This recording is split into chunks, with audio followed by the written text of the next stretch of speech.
বাঁচতে চাই, আপনারা আমাকে বাঁচান। এই যন্ত্রণা, এক হাতের যে যন্ত্রণা, এটা সহ্য করা একমাত্র আল্লাহ জানে, আর আমি জানি কতটা আমার যন্ত্রণা। আমার মুখের যে যন্ত্রণা, এটা আমার সহ্য করার মতো না।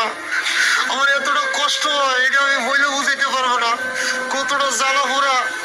বিশেষ করে আমার নতুন করে আমার ইনফেকশন হয়েছে আমার মুখে, টিভি দিলে ফুইজ বের হয় এখান দিয়ে, এখানে এখান দিয়ে টিভি দিলে করা ফুইজ বের হবে। আমার দ্রুত চিকিৎসা করতে হবে, আমার দ্রুত আমার ট্রিটমেন্ট করতে হবে, না হলে আমার হয়তো ক্যান্সার হয়ে যাবে। আমি আপনাদের কাছে সহযোগিতা চাই, আমাকে বাঁচান।